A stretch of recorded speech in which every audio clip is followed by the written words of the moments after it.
Hello all dear aspirants and warmly welcome है आपका IFS की इस शानदार प्लेटफॉर्म के ऊपर। और आप सभी को पता है दोस्तों कि सीएसआईआर नेट का रिजल्ट लग चुका है और उसी के साथ साथ आईएफएस के मेहनती होनार और डेडिकेटेड स्टूडेंट्स ने इस एग्जाम्स में आईएफएस की लेगेसी को मेंटेन करके रखा है और बहुत ही शानदार रैंक के साथ बच्चों ने क्वालिफिकेशन भी किया है। तो आज हमारे साथ ऐसे ही एक कैंडिडेट जुड़े जिन्होंने बहुत लाजवाब रैंक के साथ इस एग्जाम्स को क्वालिफाई किया है। तो जानते हैं उनसे उनकी जर्नी को, क्या स्ट्रगल्स रहे, क्या अप एंड डाउन रहा और क्या हमें नए एस्पिरेंट लोगों के लिए स्ट्रैटेजीज उनसे मिलती है। तो हेलो। Hello sir. तो थोड़ा अपने बारे में इंट्रोड्यूस कीजिए हमें। सर मेरा नाम प्रेरणा है। मैंने अभी जो एग्जाम दिया था जुलाई में जो हुआ था उसको अभी दिया था, तो उसमें मेरा नेट एलएस क्वालिफाइड हुआ है विद रैंक 57। मैंने आईएफएस का जो बैच था ज्वाइन किया था वो 2024 में ही किया था, मार्च में। बट अनफॉर्चुनेटली नहीं हुआ था मेरा लास्ट ईयर। तो अभी जब इसको दिया तो या आई गॉट रैंक दिस। चलिए, तो पहले तो आपको कॉन्ग्रेचुलेट करना चाहूँगा पूरा एफएस फैमिली की तरफ से। Thank you so much sir. Okay. अब मुझे ये बताइए कि सबसे जब भी मैं यूपी के किसी भी कैंडिडेट्स को देखता हूँ या उन नॉर्थ साइड का ट्रेंड देखता हूँ, तो everyone are preparing for the UPSC, UPCSC या और थिंग्स। बट आपने सीएसआर नेट को क्यों चुना? क्योंकि सर स्टार्टिंग से ही मेरा जो इंटरेस्ट रहा है और जो मेरा फेवरेट सब्जेक्ट रहा है वो बायोलॉजी ही रहा है। तो इसमें जो मुझे थोड़े से जो मेरे डाउट क्वेश्चंस रहते थे, तो मैं धीरे धीरे इसमें इंटरेस्ट आता रहा मुझे। तो वैसे ही मैंने और चाहा कि और भी जानना है मुझे इसके बारे में, तो धीरे धीरे ऐसे करके तो ये पता चला एग्जाम, तो मैंने ये चूज किया। तो बहुत वर्थ इट रहा है मेरे लिए ये। तो अभी इसलिए मैंने ये चूज किया था कि इसको ही करना है। अच्छा, अब मुझे ये बताइए कि मतलब आपका डेली रूटीन क्या होता था, किस तरीके से आप इस एग्जाम्स के लिए पढ़ते थे? डेली रूटीन में मैं मॉर्निंग मैं अपनी टीम शिफ्ट रखती थी। मॉर्निंग में मुझे जो प्री वाई क्यू थे, जो मेरे रॉन्ग हो गए थे, उनको एनालिसिस करके वो करती थी, और जो न्यू थे उनको मैं करती थी। फिर जो मेरा मॉर्निंग मॉर्निंग के बाद जो आफ्टरनून था उसमें मैं थोड़ा सा जो दूसरी यूनिट्स थी उसका रिवीजन करती थी। फिर से जो इवनिंग में था, फिर से वही क्वेश्चंस और जो रिवीजन है वो रखती थी। आगे क्या पढ़ना है वो पहले ही प्लान कर लेती थी नेक्स्ट डे के लिए। ओके ओके, बहुत ही लाजवाब। अब मुझे ये बताइए कि फिर उसके बाद जब हम स्टार्टिंग में प्रिपरेशंस करते हैं तो इनिशियली तो हमें मोटिवेशंस होता ही है, बट कुछ समय के बाद जो है सैचुरेशंस आ जाता है, एग्जॉस्टेड लगने लगता है, तो उसके मतलब उससे आप कैसे उभर रहे हैं? मैंने इसको इस तरीके से देखा था कि अगर मैंने ये चूज किया है, मैं इतनी दूर यहाँ तक आई हूँ सारे सब कुछ लेकर के, तो अब इसमें ही अपना आगे भी बेस्ट देना है। तो अभी अगर छोड़ दिया तो वापस जाने का तो कोई रूट है नहीं, वापस से तो नहीं जा सकते, तो आगे ही बढ़ना है। तो यही ठान करके आगे बढ़ी मैं, और बस टीचर्स मेरे बहुत सपोर्टिव रहे हैं, पेरेंट्स, तो वैसे एकदम फॉरवर्ड होता गया, फिर मेरे लिए मोटिवेशन मिलता रहा। बहुत बढ़िया। अब मुझे आपसे, जब भी हम सीएसआर नेट के सिलेबस को देखते हैं, स्टार्ट करते हैं प्रिपरेशंस को, तो हमें देखने को मिलता है कि there are two section, section A are general aptitude and section B जो है हमारा life science, and section C में भी लाइफ साइंस ही होता है। तो ये जब सर। हम स्टडी करने जाते हैं तो हमें जनरल एप्टीट्यूड थोड़ा हमारे लिए इररिलेवेंट होता है। तो आपकी कैसे प्रिपरेशंस थी जनरल एप्टीट्यूड के लिए, या B section B and section C के लिए आपने कैसे पढ़ा? सेक्शन ए के लिए जो यूट्यूब पे जो करवाया था सर ने, वैसे ही प्रिपेयर किया, लास्ट ईयर के क्वेश्चंस को एनालिसिस करके वैसे ही प्रिपेयर किया, उसके कॉन्सेप्ट के आसपास ही पढ़ा था मैंने। ज्यादा मैं डीप से नहीं पढ़ा था, मतलब जो था वैसे ही करना है। बाकी बी और सी के लिए डीप पढ़ा था, तो वैसे ही आगे फिर होता गया। बाकी बी और सी के लिए जो लास्ट ईयर के पीवाईक्यू थे, और एक मॉक टेस्ट की जो बुक है उसको मैंने बहुत अच्छे से प्रिपेयर किया था, हर एक क्वेश्चन को सा कॉन्सेप्ट, मतलब कैसे ये पूछा जाएगा या पूछा जा सकता है, उस तरीके से करके मैंने प्रिपेयर किया एग्जाम। ओके ओके, चलिए।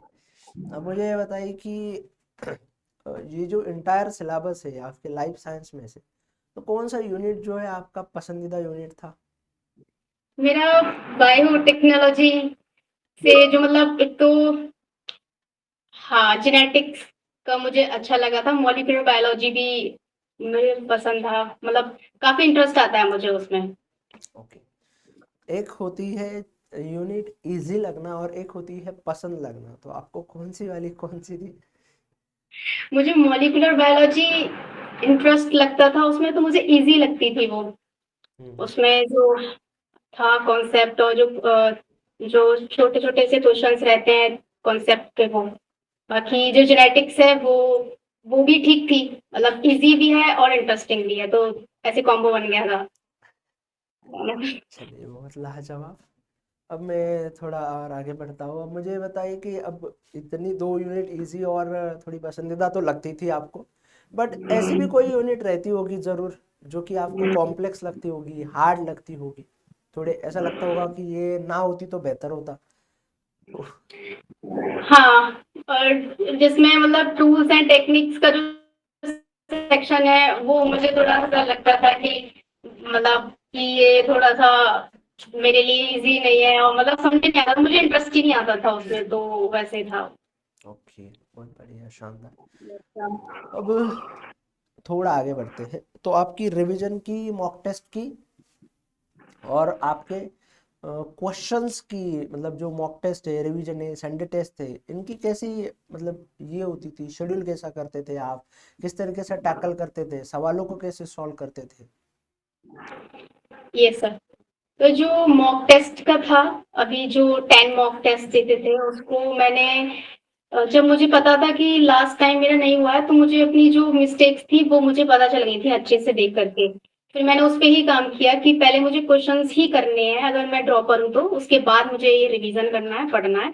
तो वैसे ही मैंने जो मॉक टेस्ट का है, पीवाईक्यू है, उसका जो मेन पॉइंट है कि इसको कैसे करना है, और उसी को मैंने फिर नेक्स्ट डे भी किया, उसी क्वेश्चन को फिर उससे नेक्स्ट डे भी किया, तो उससे फिर एकदम पता चला कि इस कॉन्सेप्ट पे ऐसे ऐसे बनता है, हर बार बनता है, और इसको भी थोड़ा मेन पॉइंट, मेन कॉन्सेप्ट मान करके आगे करना है, और भी सारे, तो वैसे मैं टैकल करती थी।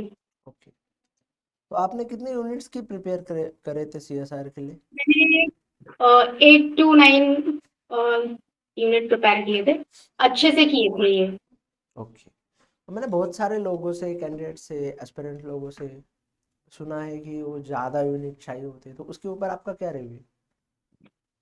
हाँ, अगर अच्छी मतलब ऑफ कोर्स अच्छी रैंक चाहिए, या अच्छा और भी ब्राइट दिखने के लिए, मतलब अच्छा और अपने आप को अंडरस्टैंडिंग देने के लिए अगर टाइम है, तो हाँ आगे आप यूनिट को और कर सकते हो, कर भी सकते हैं, बट ऐसा नहीं है कि इतना करने पे ही होगा, कम करने पे भी आपको रिजल्ट्स मिल जाएंगे। तो मैंने वैसे ही चूज किया ताकि आगे जो प्रोफेसर, असिस्टेंट प्रोफेसर एग्जाम है उसमें बैठ सकूं, उसको दे सकूं एग्जाम के लिए। तो वैसे ही मैंने माइंडसेट से स्ट्रेटजी रखी थी। ओके ओके, चलिए।